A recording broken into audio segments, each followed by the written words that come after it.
Hi friends, welcome to Jaya's garden. என்னன்னு சரில இந்த side இருக்கக்கூடிய 2 மரங்கள் வந்து பட்டு போயிருக்குங்க.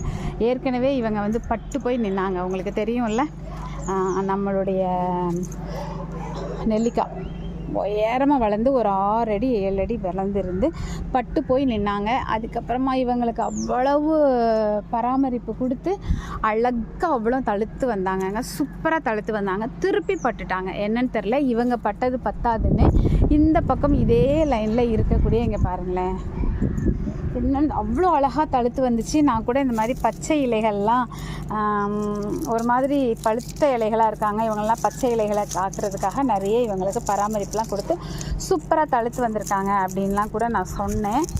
அழகாக வந்திருந்தாங்கங்க. என்னன்னே தெரியல, அந்த செடி இந்த செடி ரெண்டுமே இந்த பக்கம் இருந்து பட்டு போயிடுச்சு. அதுவும் இந்த சைடு இருக்கிறது பட்டு போயிருக்குது.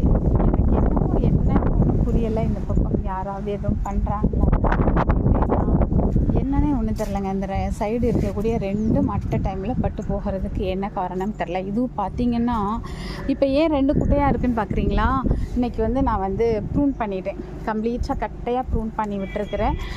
பார்க்கலாம் அடுத்து ஏதாவது தழுக்குதா அப்படின்னு சொல்லிட்டு பார்க்கலாம். யாரோ எதையாவது பண்ணிட்டாங்களா அப்படின்னு எனக்கு டவுட்டாக இருக்குது இப்போ. ஏன்னா அவ்வளோ அழகாக அப்படி கொத்துன்னு உங்களுக்கு தெரியும். நான் பராமரிப்பு கொடுத்ததுக்கப்புறம் எவ்வளோ அழகாக தழுத்து வந்திருந்தாங்க தெரியுமா? அப்படி சடனாக அந்த 2 சைடும் இருக்கக்கூடியது அப்படியே பட்டு போயிடுச்சு. அதுவும் வந்து ஒரே நாளில் பட்டிருக்கு. ஏதோ என்னமோ வெண்ணி வச்சு ஊற்றின மாதிரி பட்டு போயிருக்குதுங்க. என்ன காரணம் தெரியலங்க. உங்களுக்கு ஏதாவது காரணம் தெரிஞ்சால் சொல்லுங்கள் ஃப்ரெண்ட்ஸ். ஓகேம்மா, இந்த கவலையான செய்தியை உங்கள்கிட்ட சொல்லணும்னு தோணுச்சு. பாய்.